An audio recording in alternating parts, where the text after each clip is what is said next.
My house burned down, and the smoke wasn't even gone when my own son refused to help me. A homeless mother. He slammed the door on my face. He didn't look me in the eyes. He just whispered, "My girlfriend doesn't want you here." Like I was a stranger. Like the woman who raised him suddenly didn't belong in his life anymore. I stood there, shaking, covered in ash with nowhere to go. With my hands trembling, I made the hardest call of my life. I reached out to my old lover, a billionaire who once swore he'd protect me no matter what. My last hope. My last place to run. But what he did next hurt worse than losing my home, worse than my son's rejection. And when I found out why they all turned their backs on me, everything changed. Stay with me because the truth behind their betrayal is darker than the fire that destroyed my house. My shoes crunch on wet ash, my breath shakes in cold air, my hands tremble from shock, my heart feels painfully hollow, my body aches from exhaustion stand on ruined. Ground black smoke curls behind me, sirens fade into distant night. The fire left. Nothing surviving, not a chair or memory. Walk toward the road. My legs feel barely steady. My clothes smell like smoke. My voice keeps breaking silently. My eyes burn from everything. I whisper my son's name, just hoping he reconsiders me. But the street stays empty. No footsteps come. Toward me, only silence answers back. He reach his house, slowly lights glow through warm windows. Laughter floats out toward me. The sound stabs my chest because none of it's Manet knock with weak knuckles. My pulse rushing in ears, the door opens reluctantly slow. He stands there avoiding me, eyes fixed somewhere. Past May he speaks without warmth. "You can't stay here tonight." His voice flat and practiced, like he rehearsed rejection earlier, like this moment meant nothing. Guy try saying his name, but he cuts me off. "She doesn't want you here." Just those 7 cruel words, cold as the December air shifts uncomfortably. Again, hands gripping. It's the door frame, like he's guarding his life from the woman who built it, from the mother he's forgetting. Guy feels something inside collapse, something deeper than heartbreak, something older than fear. A kind of quiet breaking. That doesn't make any sound. He step back slowly. Trembling, the porch light hits my face, revealing soot and tear streaks. He barely looks at them, barely looks at me. At Al whispers goodnight, quickly, not meaning good or night, and he closes. The door firm enough to echo, sharp enough to Cutie stand there, unmoving, breath forming tiny clouds, skin prickling from cold, heart tightening with disbelief, mind replaying his expression. Window curtains shift. I see shadows behind them, 2 silhouettes. Leaning together, watching me through soft laughter, thinking, I can't see Themi, turn away, finally, my chest collapsing further, my knees shaking beneath me, the streetlights blur together, everything feels painfully unreally, walk with slow steps each. One heavier than before, as if the night deepened, just to match my grief, just to swallow my hope. I reach a quiet corner. Pull out my old phone screen, cracked but glowing faint. My fingers hover nervously over one familiar number, a name I buried years. A life I tried forgetting, a promise he once made, echoing suddenly inside me. I'll protect you forever. Forever feels so distant, yet I press call anyway. 'Cause I have nobody else. Not tonight, not anymore, not after that slammed door. Phone rings twice. My pulse thuds painfully loud. Cold bites my skin, my breath fogs the darkness, and then he finally answers, his voice, warm and steady, surprising me with gentleness, but also unsettling. Something deep, a reminder of old wounds and unfinished chapters between Yuge, asks where I am. I hesitate before speaking, my voice thin and shaking. I tell him everything slowly, every detail of the fire and the part about my son, the hardest words to describe the moment he turned away, the moment I became homeless in a world I once built. Their silence on the line, long, heavy, uncomfortable silence. Like he's weighing something carefully, something I can't quite read. Something that chills me to Perthen. He finally breathes out a sound, almost disappointed, almost rehearsed, almost distant, and he says quietly, slow, I'm not sure I can help. The words hit like impact, like another door slamming shut, like flames devouring hope again, and my heart stumbles painfully as the night grows. Colder says he's busy tonight, his tone dripping, hesitation, not urgency, not concern. But something colder hidden, something I'm suddenly terrified off-street feels. Darker now, my body feels painfully small. The air tightens around me, the world narrowing completely as his voice shifts again. Besides, we shouldn't reopen things. He says it so casually, as if I'm asking romance, not begging for shelter, not grasping for survivamy. Grip tightens around phone knuckles. White beneath soot, eyes burning with disbelief, heart falling even harder than when the flames rose. 4. I can respond. He ends the call abruptly, cutting the last string left, leaving me in raw silence under a dim, flickering streetlight. I stand there trembling.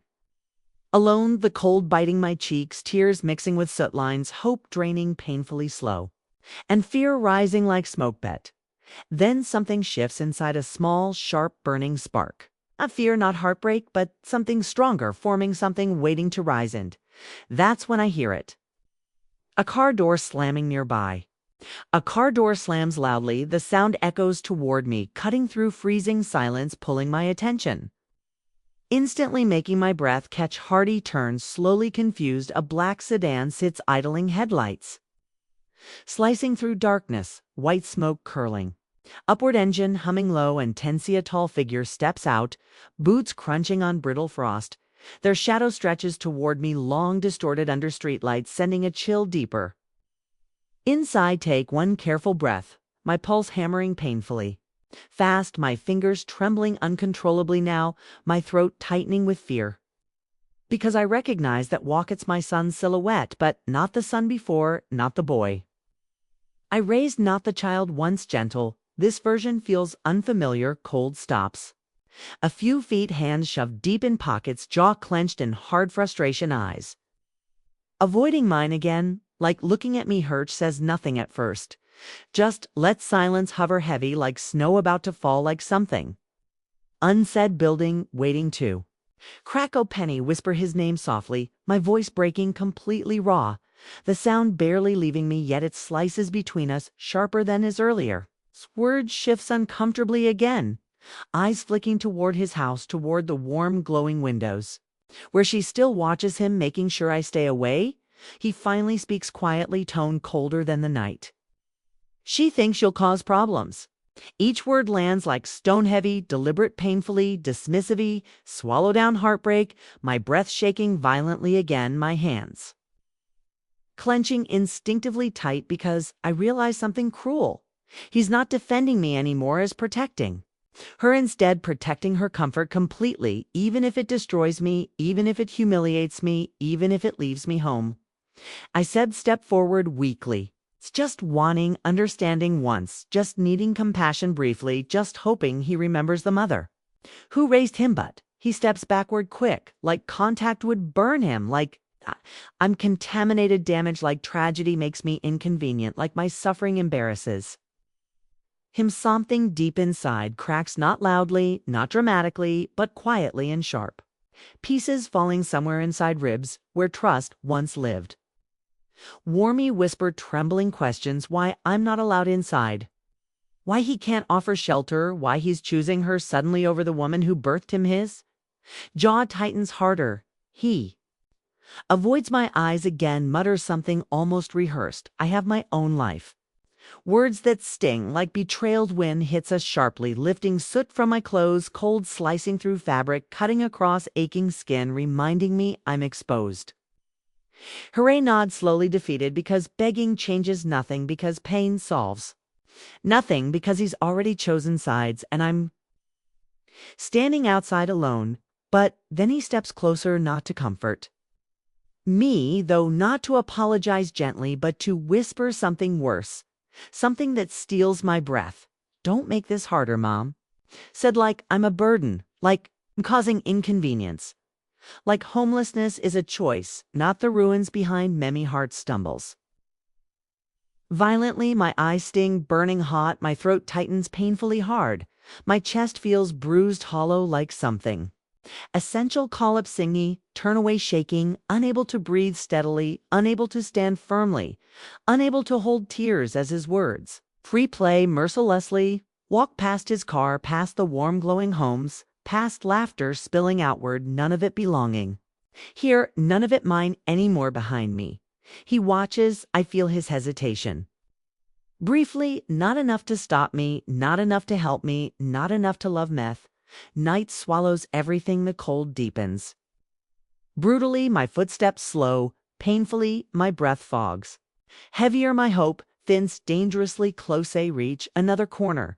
Same cracked phone buzzing, same emptiness echoing inside, same unanswered desperate silence.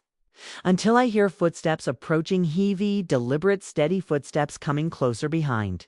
Me closer through frozen darkness, closer with unsettling certainty, making my entire body tensy sound. Doesn't stop, doesn't slow, doesn't pause, keeps closing in slowly until I feel presence.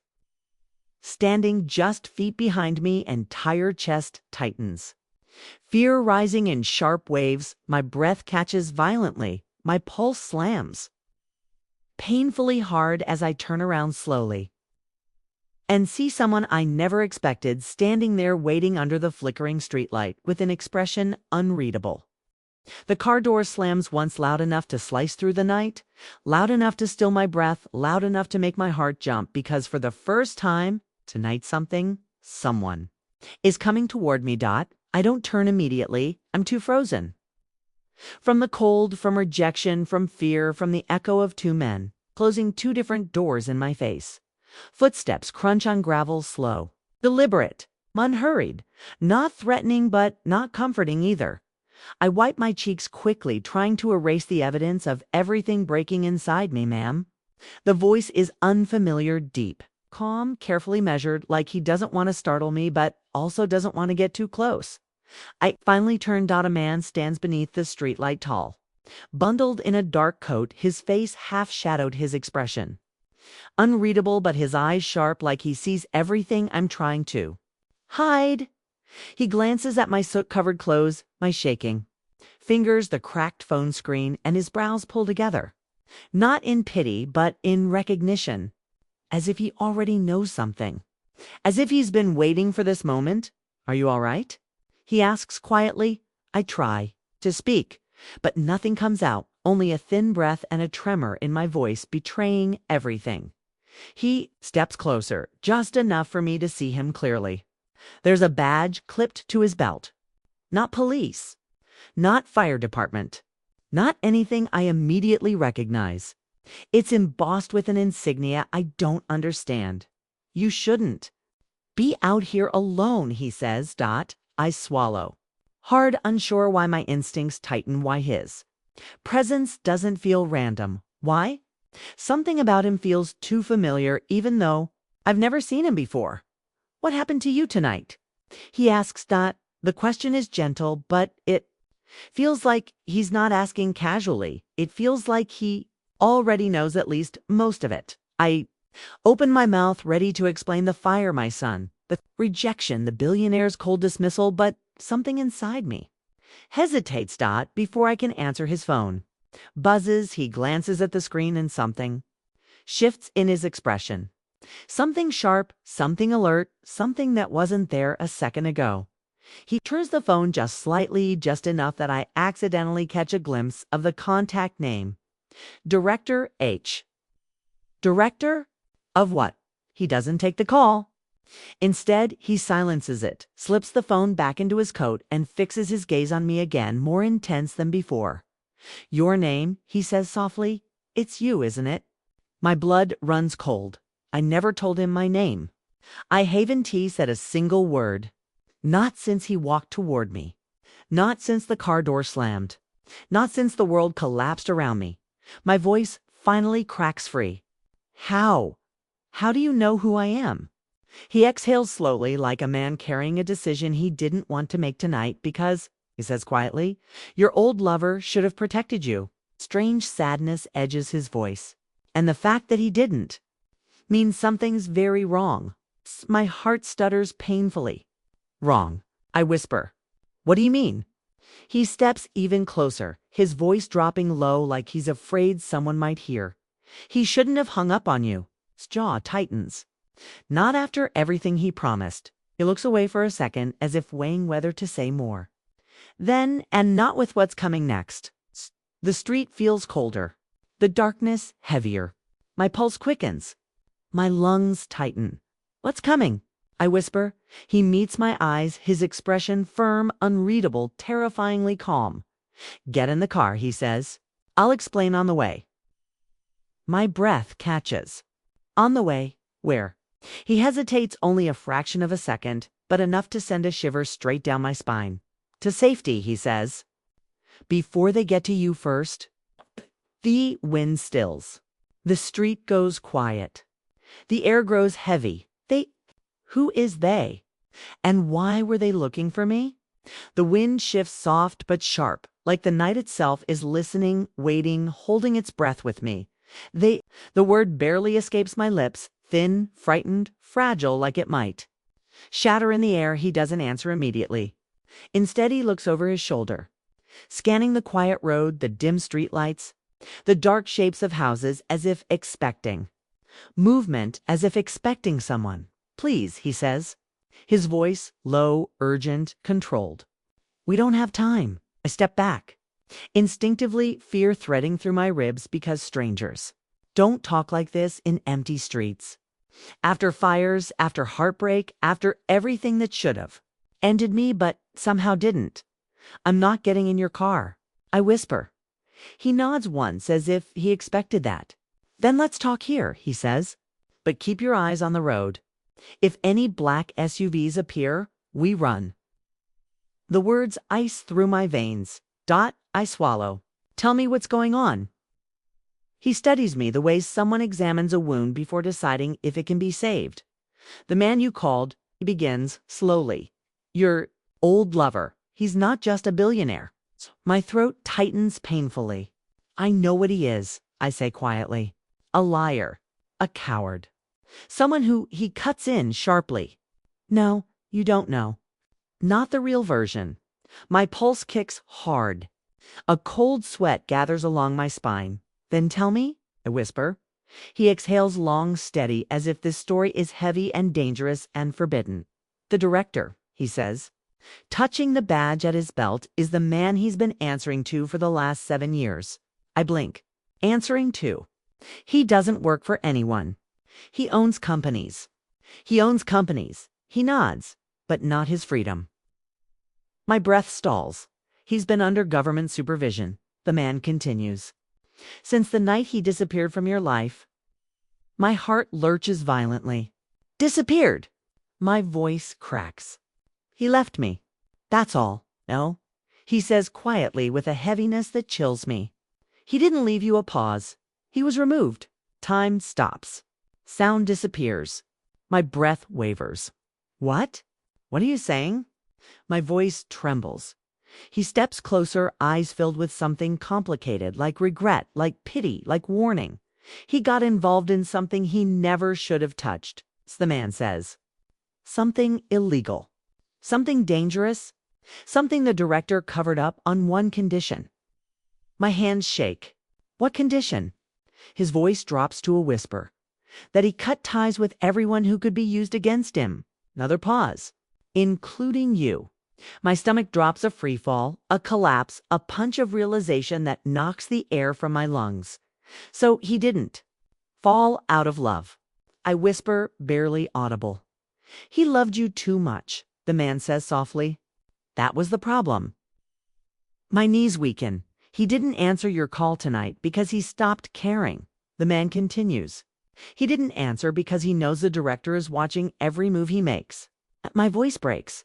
Watching why? His jaw tightens. Because the thing he got involved with, the thing he tried to fix to protect you. He looks at the burned skin on my hands, the soot on my clothes, the trembling in my shoulders. Just resurfaced. My breath catches, sharp, panicked. What does that have to do with my house burning down? He meets my eyes. Everything he says. The street feels too quiet. Too dark, too still. Your fire wasn't an accident. They were sending a message. My heart slams painfully. To him. To both of you. I stagger back, my throat tight, my vision blurring. But why me? My voice shakes. I haven't seen him in years. I don't know anything. He shakes his head slowly. You know enough, he says. And they fear that you might know the one thing he hid from everyone except you. My chest tightens. Hid what? The man looks at me, a heavy truth burning behind his eyes. A name, he whispers. A location. I swallow hard. Whose name? He hesitates, the silence, stretching, holding, cracking dot. Then his enemy's child. The world freezes. My heart trips. My breath shatters. He told you something years ago, the man says, thinking it was safe, thinking it would never matter. A beat. But now they believe you're the only person alive who might still remember it. Fear floods me, hot, sharp, constricting. I don't. My voice trembles.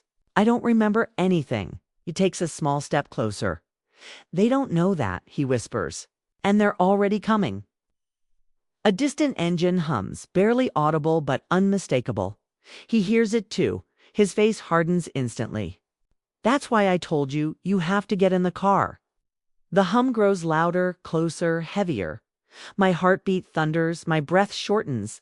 The street tilts beneath me. Please, he says firmly. Urgently, eyes locked on mine, if they reach you first. They won't ask questions. They'll only assume the worst. The engine roars around the corner. Headlights flare. And my life, what's left of it, narrows to a single choice. The headlights blind me, white, sharp, cutting the darkness, splitting my heartbeat. Into fear and adrenaline. The man steps forward, shielding me instinctively, his hand lifting slightly toward his. Concealed badge toward whatever authority he has that suddenly feels too small. The engine revs, once low, dangerous, like a warning growl from something that stalks before it strikes. The SUV stops. Abruptly, tires hissing on wet pavement, doors unlocking in unison.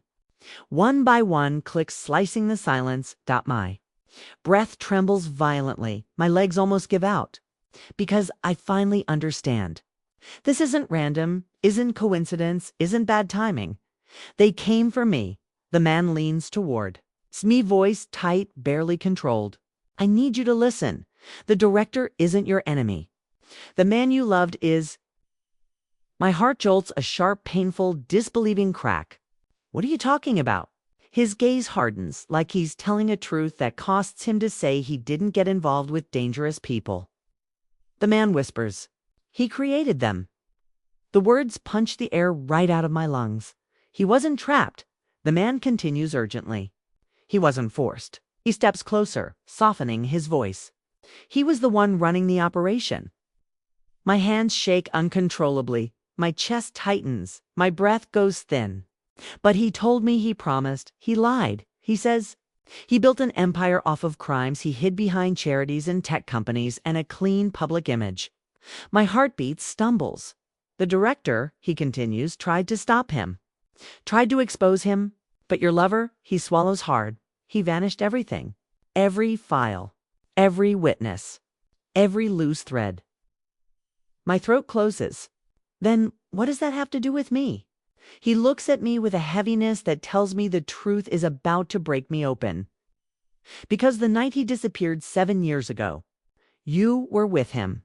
My lips part, my breath stops, memories flash like broken glass, dark rooms, whispered fears, a name he made me repeat 3 times before holding my face and saying, "Forget it."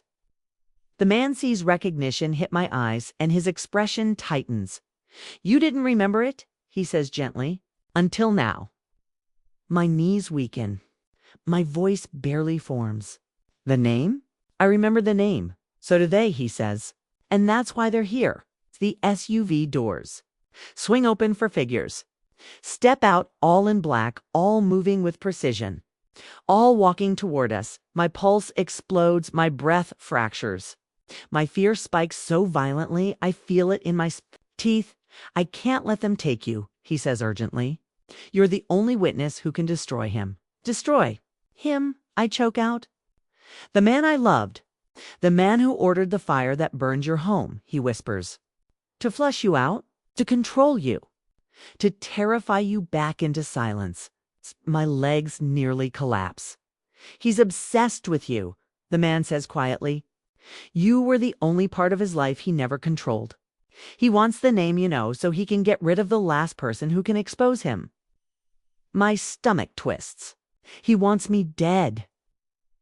He nods one slow, full of regret. I can protect you, he says, but only if you walk toward me right now. Black figures advance, slow, methodical, certain. My breath shakes, my heart races, my mind spirals. A life built on lies, a love built on danger, a fire meant to erase me, a wheeze, a wice me, a truth that survived the flames only because my memory refused to die. I step backward, fear slicing my spine. The man reaches out, his hand steady, strong, certain. You have one chance, he whispers. Choose survival or choose silence. My chest aches, my vision blurs, my entire world breaks open. I take a shaking breath and whisper the only truth that still belongs to me. I'm done being afraid. Place my hand in his, the black figures break into a run. The night erupts around us, and as he pulls me toward safety, toward truth, toward the end of his lies, I realize something painfully clear. Sometimes the person you love the most is the one who lit the match that burned your whole life down. And sometimes the only way to survive is to finally step out of the fire